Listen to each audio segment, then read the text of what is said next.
Hello, everybody. Thank you for joining us for today's webinar. Today, we're going to be talking about best practices that can help you build enterprise-grade APIs with Amazon API Gateway. My name is George Mao, and I'm a specialist solutions architect at AWS. So I'm responsible for helping our customers design and operate serverless solutions on the AWS platform. In my past life, I was a software engineer, and I'm also a Virginia Tech Hokie. So let's take a review at what it means to build on the serverless platform. When you build on the serverless platform, you're allowing your developers to focus on the application logic and writing the code that matters to your business. So instead of worrying about the hard details of infrastructure and the networking environment and the hardware infrastructure, you get to let your developers build the things that are unique to your business and let AWS handle all the hard details. So second, scaling becomes super simple. Servers, you get to scale by invoking APIs or applications in response to events. And AWS handles all the scaling for you on your behalf. So what that means is instead of scaling by adding more servers, AWS will scale on your behalf, and that means you have no idle capacity. Instead of having idle servers that are constantly waiting and listening for events to happen, AWS responds and scales your environment for you. Your environment is automatically ready to handle and scale.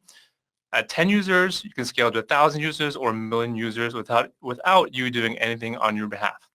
So perhaps the best of all, the fourth thing that you get from building on the serverless platform is you can automatically inherit all the high availability, all of the disaster recovery, and all the security features of the AWS platform. So today we're going to talk about 5 ways and 5 topics that can help you build better APIs. We're going to talk about API gateway design patterns. We're going to talk about how to secure your APIs. And then we're going to talk about how to deploy and publish your applications to production. And then we'll talk about how to handle errors, how to monitor your applications. And at the very end, we'll provide you some tips on how to build better APIs.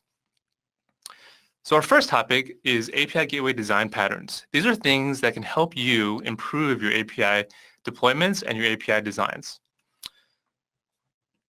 So AWS has a full spectrum of managed services, ranging from Lambda that can help you with compute, to S3 that can help you with storage, or various forms of databases. So DynamoDB can help you with NoSQL use cases. RDS or Amazon Aurora can help you with all of your relational database needs. But we also have API Gateway. API Gateway is designed to help you develop and operate your APIs. And then your APIs act as the glue for all of your applications. So all of these managed services have one thing in common. So when you interact with these applications and these managed services, you simply invoke an API. And these APIs respond with the business logic that you need. So you never have to manage any hardware. So you simply take all of these building blocks and combine them to create your modern day serverless application. So let's take a look at an example. In this example, we're building a serverless web application. And this web application is going to combine all of these managed services to create your web app. And we're going to host our application on S3, all of our static assets, HTML, JavaScript, and all of our binary content will be stored on S3 and delivered to your client.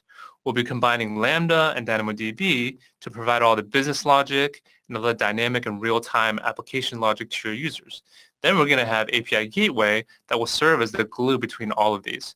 API Gateway will host application endpoints, and it will act as the glue, providing all of the necessary REST responses from your customers and also your application endpoints. So let's take a look at how API Gateway works. So on the left here, we have all the applications, mobile applications running on your phones, or web applications running in your laptops and your browsers, or even applications that are other applications. And these all connect to API Gateway using an HTTP-based request. And API Gateway receives that request and is going to determine what to do with that request. It's going to add CloudWatch monitoring, so you can easily check what's going on behind the scenes. It's going to determine if the application response is cached in memory, and then it's going to invoke a number of possible backends. So API Gateway can invoke any Lambda function. It can invoke any endpoint that lives on EC2, either public or within your VPC, and it can also invoke any AWS service behind the scenes. So there are three different types of API gateway endpoints, and we'll talk about all of those. So your next design choice is actually to choose the right API endpoint type. So there are three endpoint types. The first is an edge optimized endpoint type. Edge optimized endpoint types are designed to help you reduce latency from anywhere on the internet. So if you have customers and clients connecting to your endpoint from anywhere in the world, you want to choose this type. The second endpoint type is regional. And a regional endpoint type is designed to help you reduce latency when most of your calls originate from the same region that your API is deployed in. And the third and final endpoint type is a private endpoint. A private endpoint is designed to provide secure endpoints that only exist and are only routable from within your VPC. So you can use this endpoint to design really secure financial or HIPAA workloads. So let's deep dive a little bit into the edge optimized type. So the edge optimized type, when you deploy this type, API Gateway will deploy a CloudFront distribution that's managed by API Gateway. So this distribution will be used to accept the request from your customer at the closest POP location that's nearest to your customer. CloudFront will take that request and then route it to your API Gateway endpoint behind the scenes, and that will reduce your first hit latency that your customers experience. So by using this endpoint type, there are two things that you get. The first thing you get is reduced latency from your customers, and they won't experience latency because of a geographical difference. And second, you're going to get a managed CloudFront distribution. So you don't have to pay for this. AWS manages this for you on your behalf. The second endpoint type, as we talked about, is a regional endpoint type. The regional endpoint type, again, is meant for applications or endpoints where you have most of your calls originating from the same region. So this endpoint type is a little different from the one we just looked at. There is no CloudFront distribution that's deployed by Amazon. So requests flow directly from your customers to your endpoints that live in a specific region. Now, this endpoint also provides the most flexibility because you can design disaster recovery scenarios or load balance scenarios in a very customized way. So here's an example of how you would do that. So in this example, I have stood up my self-managed, customer-managed CloudFront distribution and in front of two separate API Gateway endpoints. One endpoint lives in US East 2 and the other endpoint lives in US West 2. And I'm using a DNS provider like Route 53 to route requests to the proper endpoint based on my chosen routing pattern. So that could be round robin, could be latency based, it could be anything that matters to your business. And this one is important. And this design pattern allows you to create really fine and really granular configurations for how you want requests to be routed to your endpoints. With this design pattern, it's worth noting that you can add all the custom features to CloudFront. So you can add WAF, which is the application firewall. You can add caching, and you can also add restrictions on which SSL certificates you want to allow customers to connect with. A third endpoint type is the private endpoint. So private endpoint is only exposed from within your VPC. So this endpoint type is still managed by API Gateway, but however, when you stand up this endpoint, requests are only routable and can only originate from within a single VPC, which is something that you own. So this is designed for applications that have very secure workloads. Typically, we see customers using this endpoint type when you have healthcare or financial data that can only live in your VPC and cannot be exposed publicly on the internet. So in summary, we've talked about three endpoint types. Your first design choice when you're building your API is to choose the correct endpoint type. And you can do that in the console very easily by simply clicking the endpoint type dropdown and then choosing regional, edge optimized, or private. Keep in mind that if your requirements do change, you can easily go back and change which endpoint type you want to use. So you're never locked into your first choice. So our second design pattern is to think about caching. So you should always consider whether or not your API responses can be cached. And what we mean by that is when you enable caching on API Gateway, you go into your stage environment, you go into your stage configurations, and then enable API caching like I've done here in this screenshot. Once you enable caching, you have the option of configuring a cache that is anywhere from half a gig to 237 gigabytes. And you can also configure and customize the maximum time to live for each cache entry. So when you have caching enabled, API Gateway will look for cache data when a request is made and respond directly from memory instead of invoking your backend. So remember, caching is typically meant for get methods only because get methods typically return information. So if you need to cache requests that are post or put, things that typically modify or update information, you can do that, but you need to be very careful and understand exactly what you're changing. So in order to use your caching, you need to define which request parameters will consist of the cache key.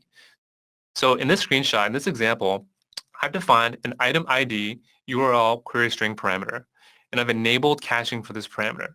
So every time my API Gateway endpoint sees the same item ID for a get method request, it will add the response into the cache and then use the cached response for every single downstream invocation that API Gateway receives up until the TTL expires.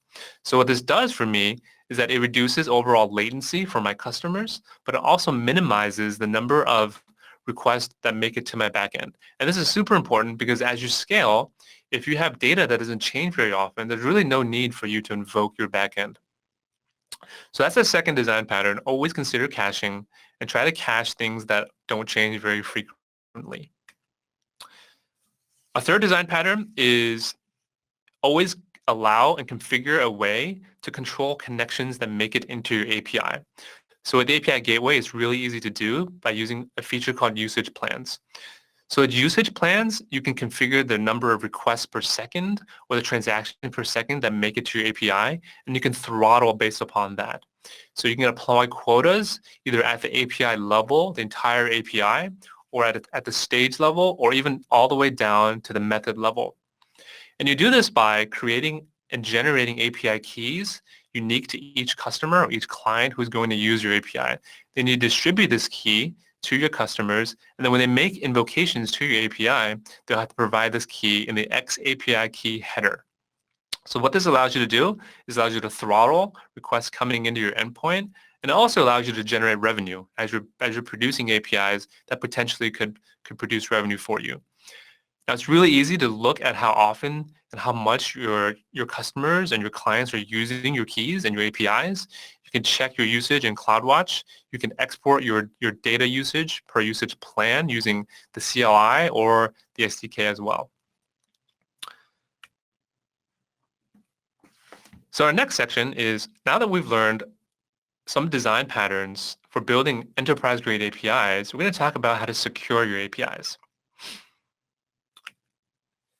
So there are four main strategies that can help you protect your APIs. These are resource policies, IAM authorization, Lambda authorizers, and Cognito authorizers. Each of these have specific use cases and pros and cons for using them. So we're going to talk in depth about each one of these. And we'll start with resource policies. So a resource policy allows you to define API-wide IAM permissions that can do things like allow or deny specific ranges of IP addresses that can invoke your API, or you can allow cross-account invocations of your API, right? You can use a resource policy to allow other AWS accounts or users to invoke your API. And so here's an example. In this example, I'm providing allow permissions to invoke my API for a specific user called George. And that user lives in an account called account-ID for the purposes of this example. I'm allowing George to invoke an endpoint that lives in the /pets resource, but only the get method for that endpoint. So George has a very granular permission to only be able to invoke the get method on the pets resource. You can create policies like this using a resource policy that is as granular as you need or as wide as you need. So you can allow specific users, you can allow entire accounts, you can allow service roles or IAM roles as well. So our second authorization mechanism is IAM authorization. When you enable IAM authorization, what this does is it requires all requests made to your API Gateway endpoint to be signed with the Amazon Signature version 4 signing process. And that signing process is essentially an HMAC signing process using SHA-256. And what it does is you need to use your API AWS keys, ID keys, and secret keys in order to generate that base 64 encoded string. And all of the authorization data will be included in the authorization header that you make in the request that you make to your API.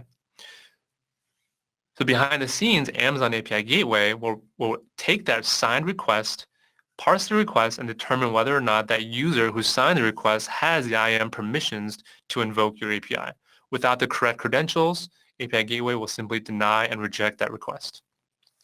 So this type of authorization is very granular and very linked to AWS IAM roles or users. So it does require a user to have those permissions before they can make a correct invocation. So a third authorization mechanism is Lambda Authorization. The Lambda Authorization is the most flexible authorization mechanism. So once a request is received by API Gateway will invoke a Lambda Authorizer. So Lambda Authorizer is simply a Lambda function where you can perform any custom authorization that you need. So you can take the identity information that you receive from your customer. This could be username and password, could be any combination of a secret, could be an OAuth token, could be almost anything that your application needs. API Gateway will forward that information to your Lambda function, and your Lambda function is responsible for performing authentication based on that. So you can use this to query a backend database, you can talk to DynamoDB, or you can check any custom identity provider. Very often we see customers integrating with an OAuth provider to perform this kind of authentication. So let's take a look at exactly how this works.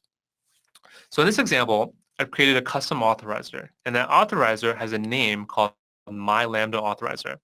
It's configured to be a Lambda Authorizer, and I'm accepting two identity sources. So my first identity source is a header called my custom header, and the second identity source is a query string called user ID. So API Gateway will look for these identity sources from the request. So on the left is an example where the user ID is George, and my custom header is some password. So API Gateway will parse this information from the incoming request and then inject that into my Lambda Authorizer on the right. So my Lambda Authorizer is responsible for taking that information and then performing authentication, performing my custom authentication, and then returning an allow or deny policy that allows my customer to invoke or not invoke my API. Our fourth and final authorization mechanism is using a Cognito Authorizer. So Cognito is our application security managed service. So it allows a user to sign in, and it manages all of the user management for a user. So it allows you to sign in, sign up for an account, log out, and also perform all the password reset features of a IDP. So when you use a Cognito Authorizer, a user would sign into Cognito. Cognito will return a JWT token, and a JWT token represents all of the claims, all of the details about a user.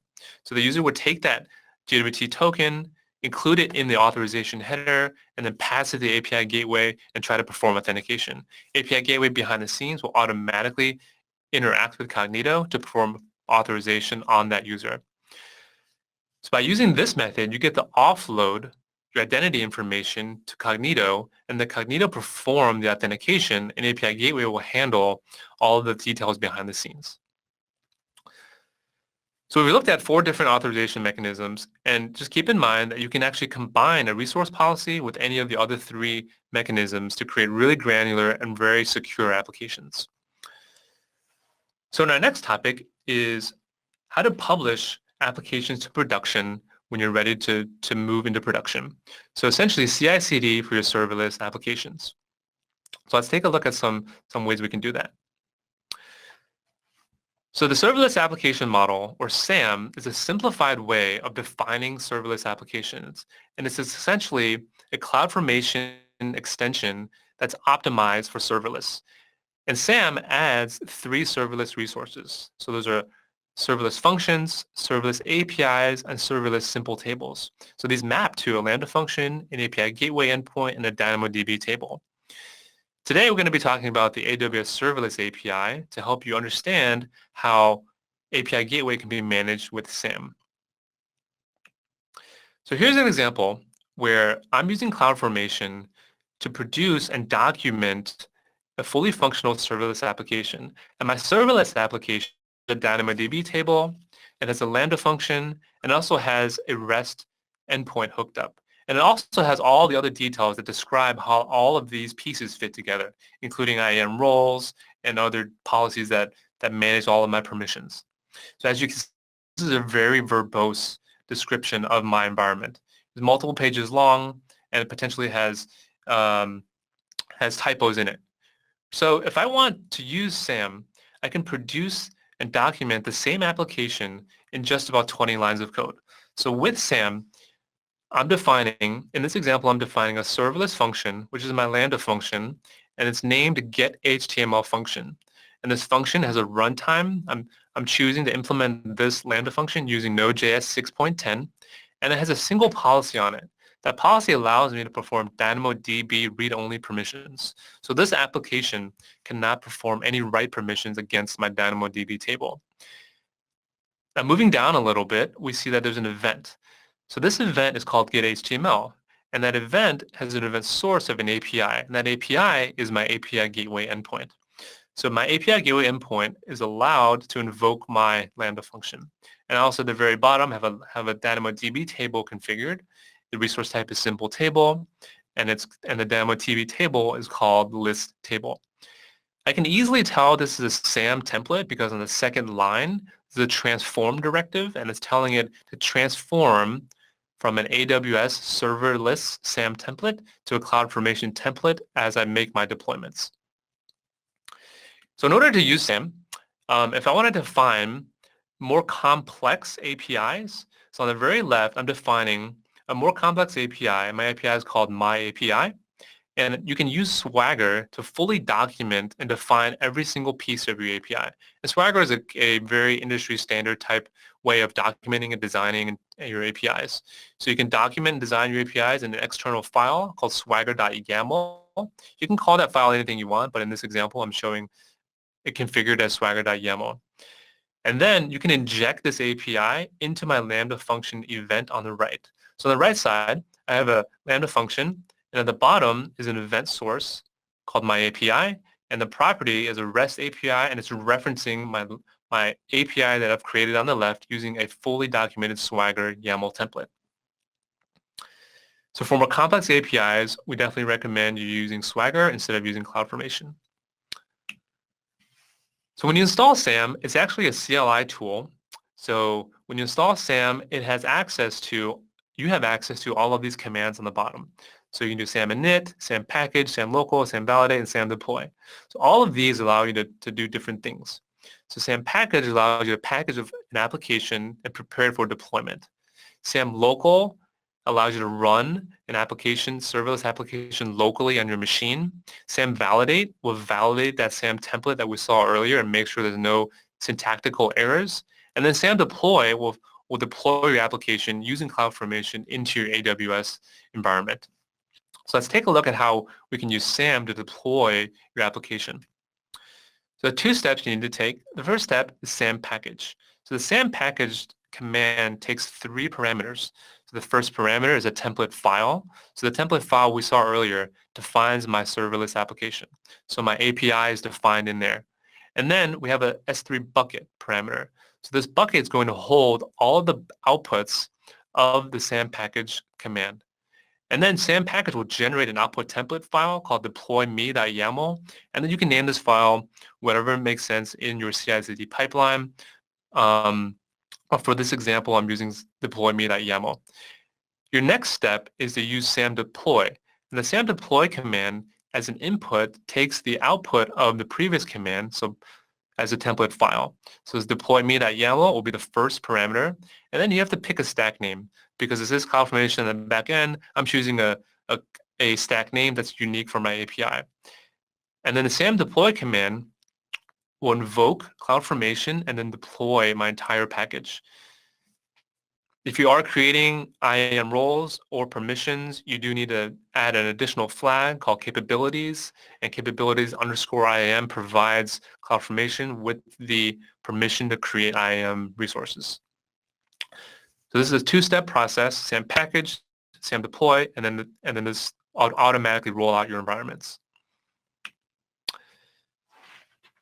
So the next thing you should consider is always consider deploying your APIs with Canary deployments. So a Canary deployment allows you to route a certain percentage of your traffic from one Canary to another. So in this example, I have a Canary deployed on my pet store API.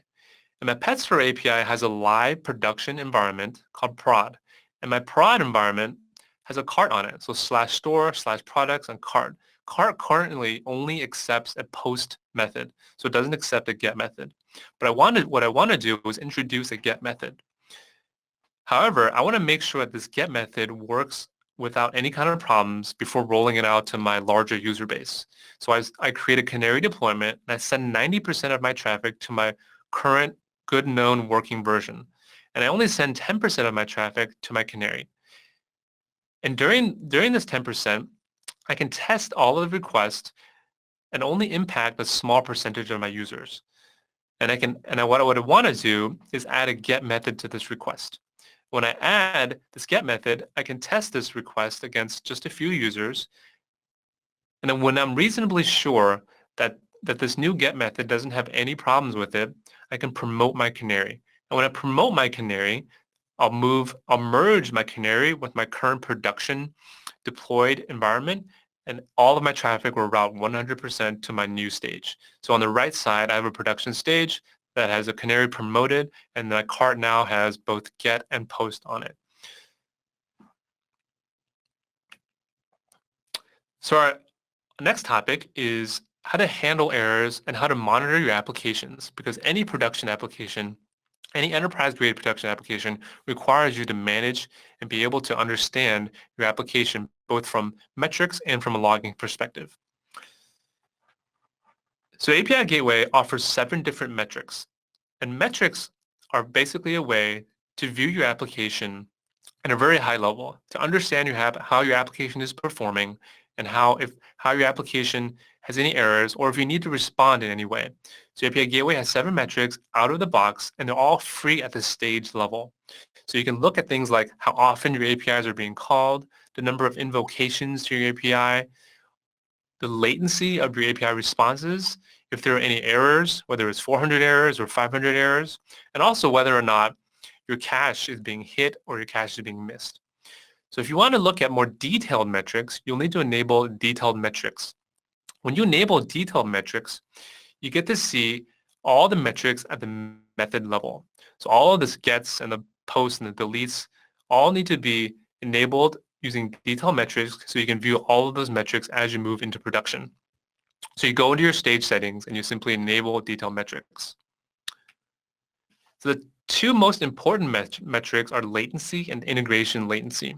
So the latency metric provides you details about how long it takes for a full round-trip response from the second your customer invokes your API to when our API responds with the results. So this is a full round-trip duration of an API gateway invocation.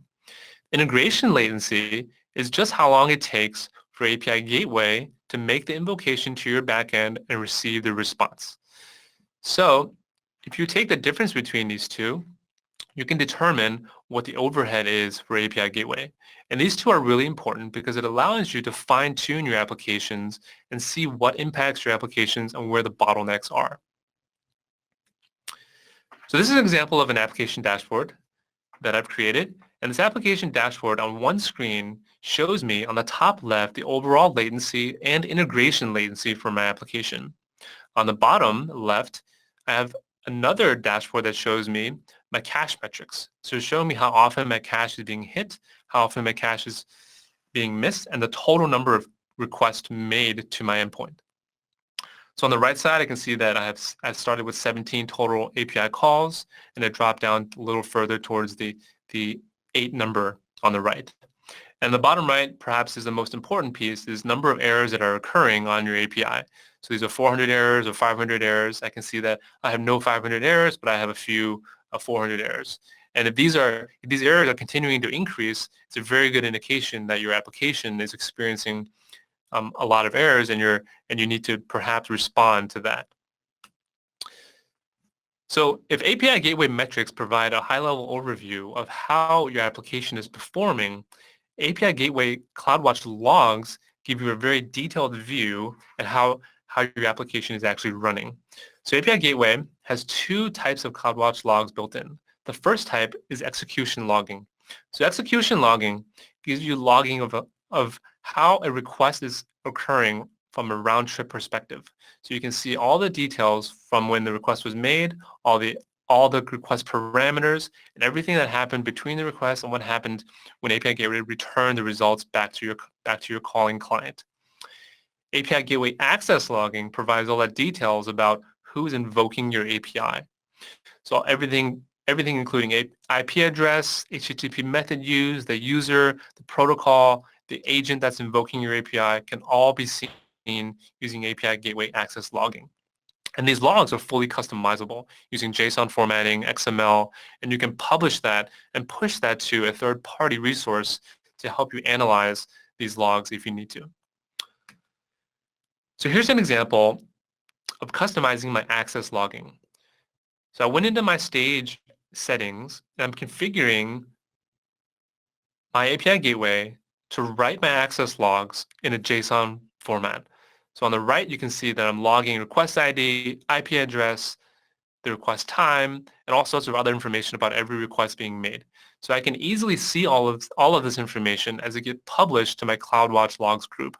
And then I can route this request to another service if I need to perform auditing or if I need to perform any kind of searching on my logs. So it's always best practice to enable custom access logging as you're deploying your APIs out to production. So our final section is going to be just a few tips that can help you build better APIs, things that are best practices that can help you enhance both your production experience for your customers and also your development experience for your developers. So tip number one, never hard code anything. And what we mean by that is always take advantage and use stage variables. So a stage variable is defined in your stage settings or in your console. And you can reference them using the $stage variables notation. And then using the dot notation, you can reference any single variable. So you can use this design pattern to inject stage-dependent things. So you may have multiple stages deployed for multiple environments, and they need to invoke different endpoints and different backends, but you don't want to hard code that. So for example, if you have different endpoints with different URLs or different Lambda functions based on your environment, then you can use stage variables to inject those variables. So let's take a look at how that works. So I've defined two stages. On the top, I have a demo stage, and on the bottom, I have a production stage. Both of these stages need to invoke a Lambda function and also need to invoke an endpoint, an HTTP endpoint. But they need to be different resources based on whether I'm in the demo stage or the production stage.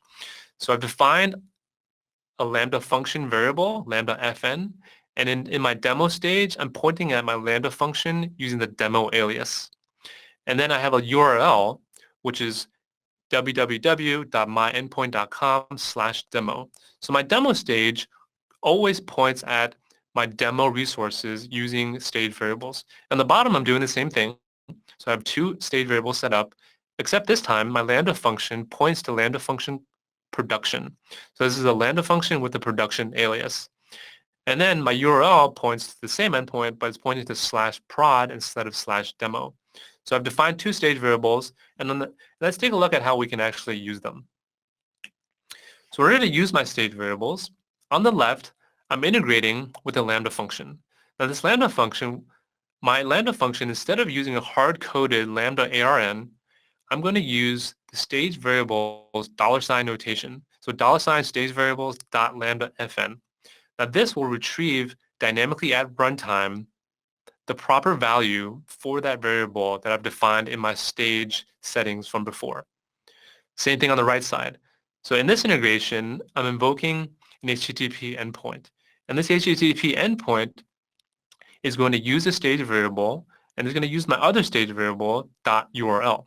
So at runtime, API Gateway will pull the value for URL and then invoke that HTTP endpoint based on what I've defined in my stage settings.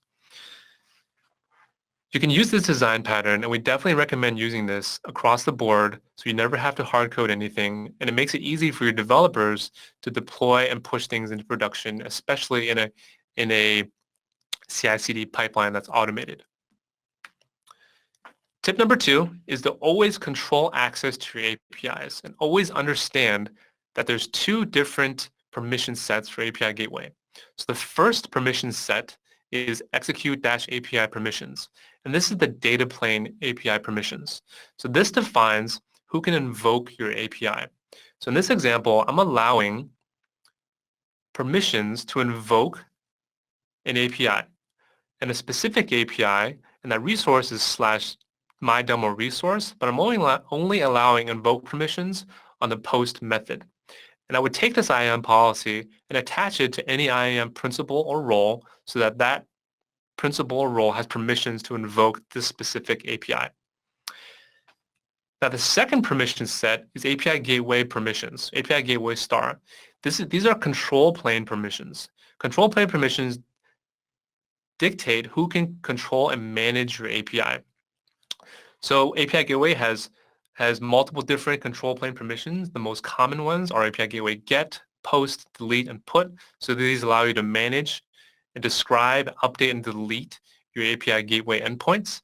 So on the right side, I'm providing on the top first statement, I'm providing an allow permission to allow API Gateway get. So this allows whoever has this permission to describe an API get, to describe an API Gateway endpoint for all REST APIs. So I'm using wildcard permissions there. On the bottom statement, I'm allowing all API Gateway permissions, so API Gateway star, for a specific endpoint. So that endpoint lives in US East 1, and it has a specific endpoint as defined with the string, the unique string A1234567 8 9. So you can make these as granular as you want or as wide as you want. But the most important thing to understand is the differences between an execute API permission, which is invocation permissions, versus an API gateway permission, which is the ability to manage your APIs. So typically you want to provide your developers with permission to manage your APIs, and you want to provide your customers permission to invoke your APIs. So a third and final tip is a few best practices on how to manage your environments, your stages, versions, and your canaries. So in Lambda, a best practice is always to enable versioning. And when you enable a version Lambda function, every time you publish that function, we create a new immutable snapshot of that function. But instead of using that function version ARN, the best practice is create an alias that points at your version. And then in API Gateway, you would take that alias and use that instead of using the version. Because what this allows you to do is when you have new publishes of your API Gateway or new deployments, you simply have to change what that alias points to. You never have to go in and change the hard-coded version that the API Gateway points to. Another tip is when in API Gateway, you should use stages for environments and not versions. Right, so instead of publishing multiple versions using a stage, use stages for different environments like production and QA and test. And this makes it easier for you to manage your environments instead of using versions that link to stages. Our last tip here is, if possible, you should create different stacks for different environments. So different stacks for development, testing, staging, production, or whatever matches your CI/CD pipeline. The best case is if you can create different accounts for different environments. And this will allow you to do is create the exact same deployments that go across different accounts. And this will make your deployment configurations and all of your application deployment targets much easier. So this wraps up our content for today's webinar. I want to thank you all for joining. I hope you learned a lot about API Gateway and how to deploy to an enterprise grade API Gateway endpoint. I want to thank my moderators for helping out. And I do want to provide a few links so you can get more resources about AWS Serverless and API Gateway on the bottom from right here. If you have any questions, or we would love to hear from you, and please let us know what you're doing with the API Gateway. Thank you.